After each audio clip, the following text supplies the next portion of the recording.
memang kondisi ini mau tidak bisa dihindari. Karena semua kondisi krisis ini terjadi di seluruh dunia.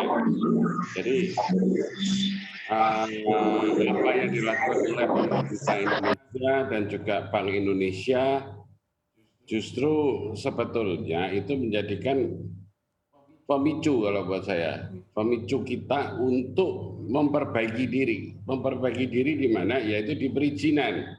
Jadi kenaikan suku bunga itu sebetulnya bisa diimbangi dengan kemudahan-kemudahan perizinan yang memang ditujukan oleh Bapak Presiden kepada kita semua melalui Undang-Undang Cipta Kerja.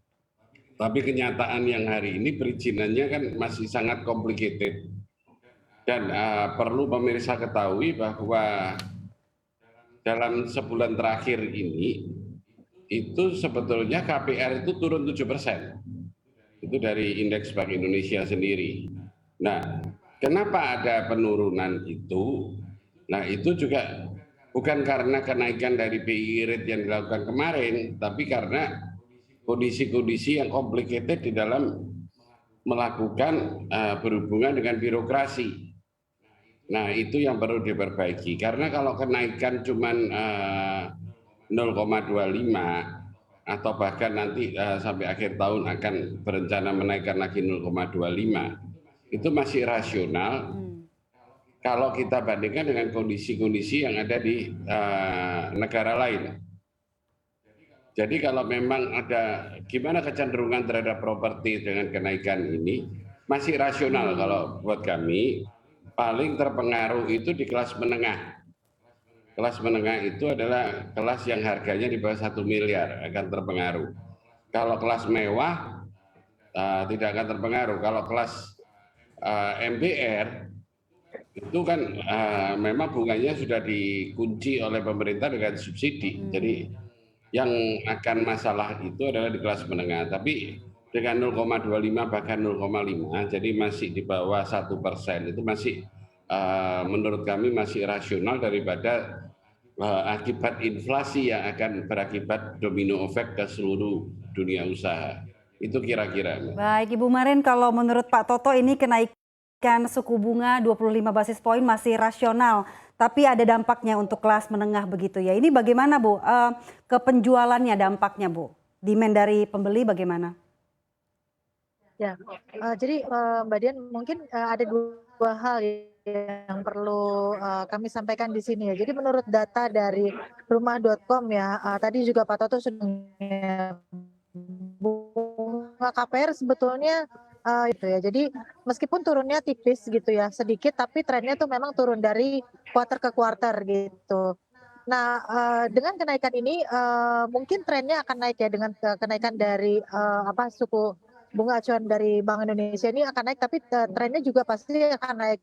Nah, masalahnya biasanya kalau tren bunga naik, kalau bunga acuan naik itu trennya akan naiknya lebih cepat tuh. Kalau tadi kan turunnya turun tapi turunnya tipis-tipis gitu ya. Itu yang pertama. Yang kedua adalah kalau dari data rumah.com tadi sudah disampaikan juga sama Mbak Dian, sekarang indeks harga sedang naik gitu ya, indeks supply juga naik dan indeks permintaan juga naik. Jadi kalau kita lihat antusiasme pembelian lagi tinggi nih.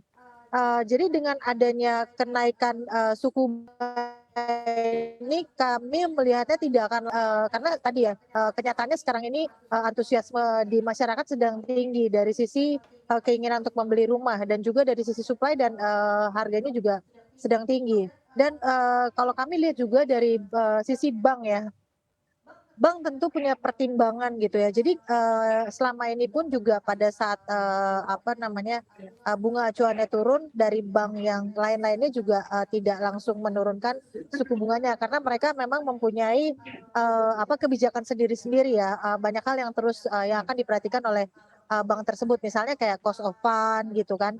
Terus ada dan juga ada persaingan-persaingan dengan bank lain gitu. Jadi tidak akan mudah bank lain untuk ikut naikin gitu ya suku bunganya.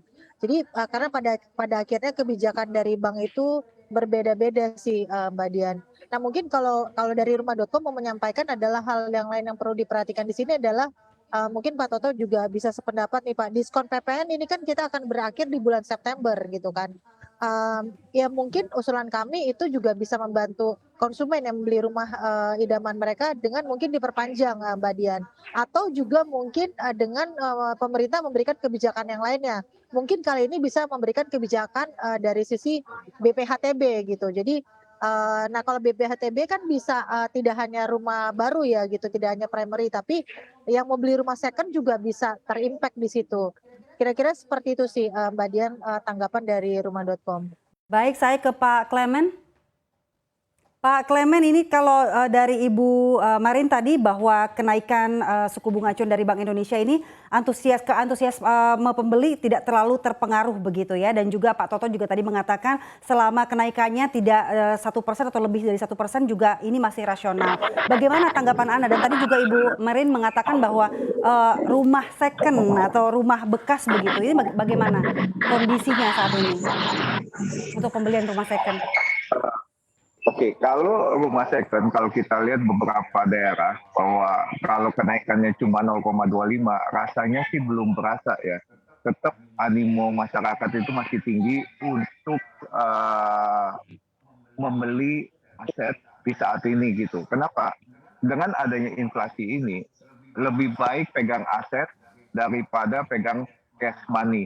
Jadi banyak beberapa pemain di properti, mereka memindahkan uang cashnya itu ke properti. Ya, mungkin mereka pakai dana bridging lewat bank dulu sementara, dan nanti itu menjadi acuan kurang lebih bisa 5 tahun, karena bank itu kan bisa memberikan fix 3 tahun, 5 tahun. Jadi untuk yang membeli properti yang di secondary kelas menengah ke atas, itu mereka masih aman dalam waktu 5 tahun dengan fix bunga itu. Baik, saya ke Pak Toto kembali. Pak Toto, kita tahu bahwa sektor properti belum sepenuhnya pulih Pak sejak pandemi. Dan ini juga ada tantangan lain begitu ya, selain kenaikan suku bunga acuan, ada juga isu kenaikan BBM yang begitu kuat dan juga kenaikan harga bahan material. Ini dari ketiga tantangan ini mana yang paling mengerikan untuk sektor properti Pak Toto? Semuanya akan mempengaruhi inflasi kenaikan itu. Tapi pemerintah saya tahu yang selama ini dilakukan di ekonomi makro Indonesia cukup baik. Sudah terbukti kondisi inflasi kita 5 besar dunia dalam kondisi terbaik. Sehingga kondisi ini yang harus dipertahankan tanpa melakukan overconfident terhadap market. Karena apa? Kondisi properti itu menjadi salah satu indeks. Tadi yang disampaikan oleh Pak Clement dan Bu Marin sudah benar. Pak Clement sudah menyampaikan orang sekarang dengan inflasi yang terjadi ini memang yang paling aman di properti. Kenapa paling aman? Karena penyusutannya nggak ada di tanah, nol. Kemudian dengan kondisi yang ada kita jangan overconfident dengan kondisi yang ada ini.